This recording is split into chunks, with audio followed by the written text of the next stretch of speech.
Cléopâtre, dernière reine d'Égypte, a marqué l'histoire par son intelligence, son charisme et son influence. Née en 69 avant Jésus-Christ, elle accède au trône à l'âge de 18 ans, héritière d'une dynastie ptolémaïque en déclin. Mais Cléopâtre ne se contente pas de régner. Elle aspire à redonner à l'Égypte sa grandeur d'antan. Son règne est marqué par des alliances stratégiques avec Rome, la plus grande puissance de l'époque. Elle séduit d'abord Jules César, qui l'aide à consolider son pouvoir en Égypte. Leur liaison donne naissance à un fils, Césarion, renforçant ainsi les liens entre Rome et l'Égypte. Après l'assassinat de César, Cléopâtre se tourne vers Marc-Antoine, l'un des triumvirs qui gouvernent Rome. Leur relation passionnée devient rapidement politique.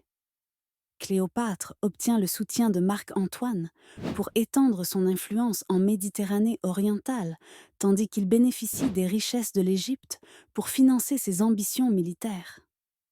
Sous le règne de Cléopâtre, l'Égypte connaît une renaissance culturelle et économique.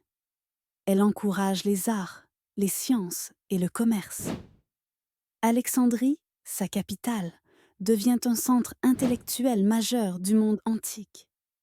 La reine elle-même parle 9 langues et s'intéresse à la philosophie, aux mathématiques et à l'astronomie. Cependant, l'alliance entre Cléopâtre et Marc-Antoine suscite la méfiance à Rome. Octave, futur empereur Auguste, les accuse de comploter contre Rome. Cette propagande conduit à une guerre civile qui se termine par la défaite de Cléopâtre et Marc-Antoine à la bataille d'Actium en 31 avant Jésus-Christ. Plutôt que de se rendre à Octave, Cléopâtre choisit de mettre fin à ses jours en 30 avant Jésus-Christ.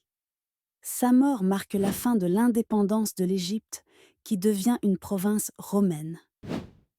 Mais le mythe de Cléopâtre perdure, inspirant artistes et écrivains à travers les siècles. Cléopâtre reste dans l'histoire comme une femme de pouvoir exceptionnelle, qui a su utiliser sa beauté, son intelligence et sa détermination pour influencer le cours de l'histoire. Elle incarne la rencontre entre l'Orient et l'Occident, entre l'Égypte millénaire et la Rome conquérante.